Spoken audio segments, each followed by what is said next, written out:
गया जिले में स्थित डुंगेश्वरी पहाड़ पर अभी मौजूद है। ये डुंगेश्वरी पहाड़ बौद्ध धर्म के लिए काफी अहम माना जाता है। जैसे सनातन धर्म के लिए अमरनाथ गुफा है, ठीक उसी तरह बौद्ध धर्म परंपरा के लिए, बौद्ध धर्म के अनुयायियों के लिए ये जो पहाड़ है और इसके नीचे जो गुफा है बना हुआ, ये उसी अमरनाथ गुफा जैसा काफी महत्व रखता है। क्योंकि यहाँ राजकुमार सिद्धार्थ जब गौतम बुद्ध बनने के लिए आ रहे थे, उसी क्रम में यहाँ पर 6 साल तक तपस्या किए थे।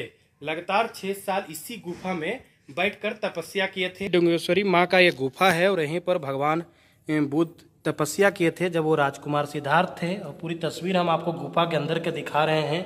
और यहाँ देखिए बाबा हैं, बैठे हुए हैं और माँ डुंगेश्वरी हैं यहाँ पर।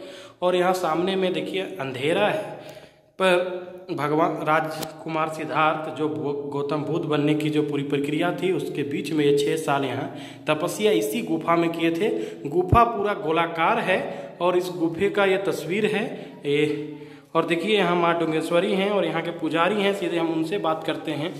बाबा, क्या इस गुफा के बारे में मान्यता है, कथा कहानी है? इस गुफा में माँ डुंगेश्वरी प्राचीन है और एक गुफा भी प्राचीन है। इनको किसी ने बैठाया नहीं है। और भगवान बुद्ध यहाँ आए थे तो देखे कि यहाँ शांति है, तो भगवान बुद्ध ने यहाँ 6 साल तक बिताए तपस्या करते करते। 6 साल हो गया तो इनको ज्ञान शांति मतलब आत्मा में शांति नहीं मिला, तो यहाँ से भगवान बुद्ध फिर यहाँ से चले गए। तो कहाँ से आए थे भगवान बुद्ध? भगवान बुद्ध तो सबसे पहले राजगीर में मेडिटेशन किए। राजगीर में से तपस्या करते करते जंगले यहाँ आए। खाली जंगल है, ये था, कोई है नहीं। जंगल में देखे माता का मूर्ति है, गुफा है, शांति है। यहाँ बैठकर इन्होंने तपस्या करने लगे। यहाँ के पुजारी हैं और यहाँ के बारे में बता रहे थे कि किस तरह से भगवान बुद्ध 6 वर्ष तक यहाँ तपस्या किए थे। माँ डुंगेश्वरी जो जिस गुफा में है, उसी गुफा में ईश और भगवान बुद्ध जो उस समय राजकुमार सिद्धार्थ थे, उस समय तपस्या किए थे। इसके बाद वो बकरोर गए।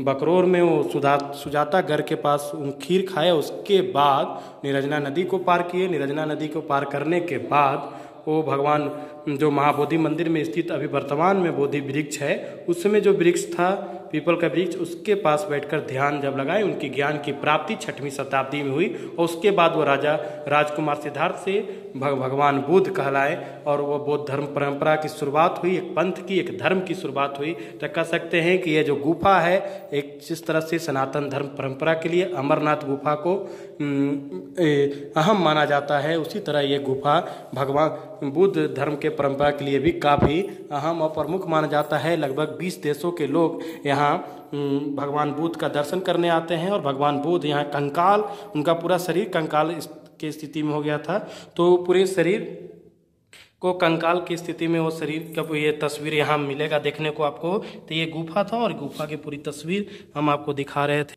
आपको पता चल गया होगा कि कितना महत्व रखता है बौद्ध धर्म के लिए ये डुंगेश्वरी पहाड़ और यहाँ के जो पूरी जो अलाकृत जगह है वो।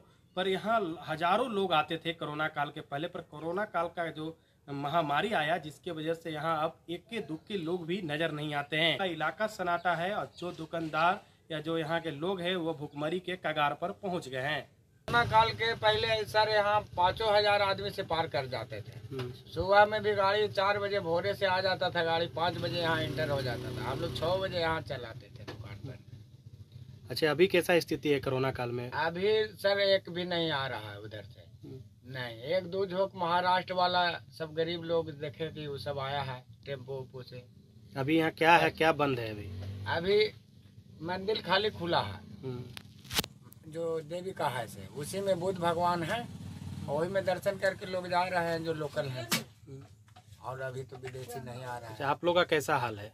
हम लोग का तो कोई बिक्री बट्टा नहीं है, वही लोकल से जो आते हैं, वही पानी है या पूजा पाठ का जो सामान है मेरे पास, वही लिए। तो कभी 100, कभी 50, कभी बोनी भी नहीं होता है। डुंगेश्वरी पहाड़ के नीचे रहने वाले लोग, तलहटी में रहने वाले लोगों का एक जो रोजगार का साधन था, यहीं के पर्यटक जो यहाँ आते थे, उनसे जो आय होता था, जो व्यवस्थाएं होती थी, वही उनका एक रोजगार का साधन था। 2 जून की रोटी की व्यवस्था थी। अब पर्यटक नहीं आ रहे हैं, जिसके वजह से उन्हें काफ़ी दिक्कत हो रहा है 2 जून की रोटी के लिए। अब सरकार और प्रशासन से मांग कर रहे हैं कि हमारे लिए कुछ वैकल्पिक व्यवस्था की जाए, जिससे 2 जून की रोटी निर्भर हो सके। गया से ईटीवी भारत के लिए सुजीत पांडे।